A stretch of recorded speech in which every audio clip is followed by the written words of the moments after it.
Well, Congresswoman Alexandria Ocasio-Cortez did not hold back when she called out Florida Republican Ted Yoho for language he used against her on the steps of Capitol Hill. In case you missed it, take a listen.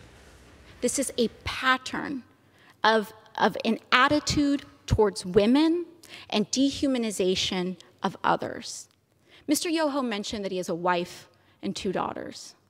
I am someone's daughter, too. My father, thankfully, is not alive to see how Mr. Yoho treated his daughter.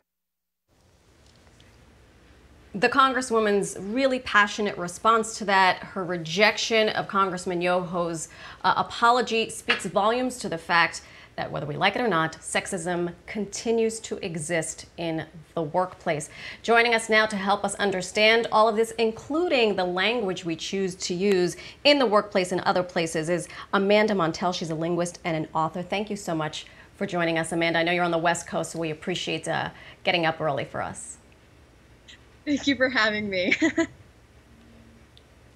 What was your reaction when you saw that unfold on the House floor? Yeah, so my gut reaction was that AOC hit the nail on the head when she spoke about how this language is absolutely nothing new and thus it's not going to inflict any new damage. And yet the precise fact that it is so commonplace to invoke abusive gendered slurs as opposed to any other type of verbal linguistic critique of a woman's behavior is also what makes it so fundamentally despicable. The way we speak about women and people across the gender spectrum is a direct reflection of their station in our culture and also a way of perpetuating an imbalanced gender power structure. Really, gender, language, and power all work very closely together. You know, and if you haven't seen the full speech, I highly recommend that everybody watch it because it was a powerful moment, Amanda. And, you know, and I think that this is really an eye-opening moment because there is history involved in this sexist language. In your book, you delve deep right now into words, especially the B word, which was used against AOC. So give me a little bit of the history here about when that actually became such a derogatory term used against women. Absolutely. So the B word didn't start out as an insult for women. In fact, early versions of the word didn't reference femininity at all. Linguists postulate that the B word derives from an ancient Sanskrit word meaning genitals. Later, it shifted to mean an animal. But it was never used to describe humans until around 1400 AD. That's when it surfaced in writing to describe a promiscuous woman.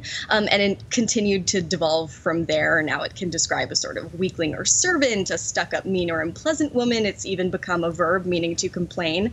And this is the case for so many gendered slurs in English, the vast majority of which reference femininity rather than masculinity, you know, from spinster, hussy, and tart to words as offensive as the C word. These terms all follow a systematic pattern of semantic change called pejoration, where a word starts out meaning something neutral or positive, but then develops into a feminine insult. And then these slurs are used to keep women devalued.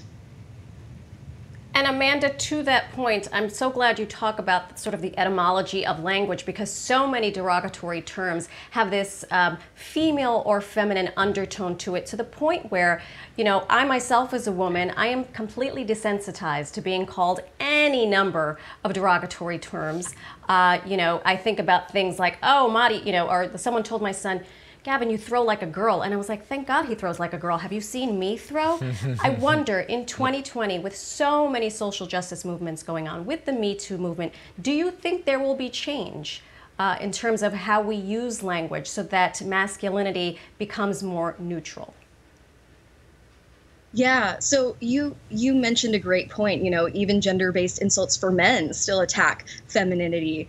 There's a P word I won't mention, sissy, even calling a man a woman is an insult. But I think we're really in a time of reckoning in our culture with long-standing institutions, traditional religion, government, healthcare, and language. We're digging really deep to find structurally where our inequalities stem from, and language is a big part of that conversation. And I can't overstate that language has always been and continues to be used to reflect and reinforce power structures and social norms.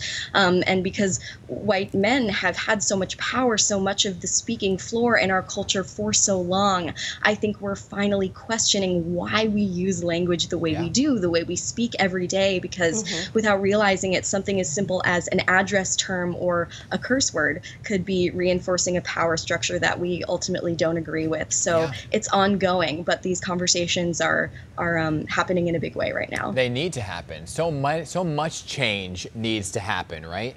And I think that's why it's important to have these conversations, because they're eye-opening moments, because our language is also changing thanks to the LGBTQIA community, right? Which is challenging gender norms. These are all things people need to learn about to move forward. So do you think, Amanda, this is a trend that will stick and actually stick around for good to implement change? Right. So language is always changing, right? It changes precisely alongside our culture. So whenever language evolves before our ears, some folks can't help but get a little persnickety, call it a trend. And that's because language change is frequently a sign of bigger social changes, which makes people anxious. I think, to call it a trend can feel a little bit belittling, just because to suggest that certain experiences and identities that are now being named, which were before unspoken, to suggest that the language is a trend is to suggest that the identities themselves are a trend.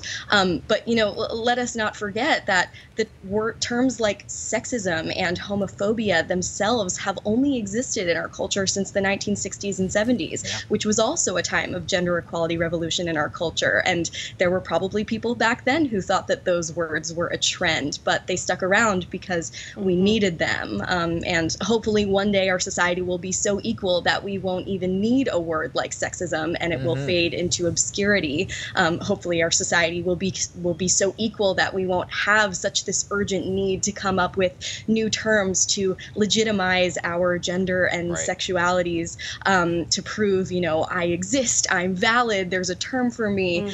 But until we get to that point, we can either decide to hop on board with language change or be left behind at the station. And I certainly know where I'll be.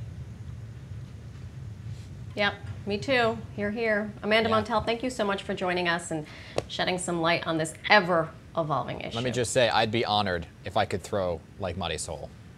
I really, seriously. All right, have you seen her throw? Thank you so much, both of you. Amanda.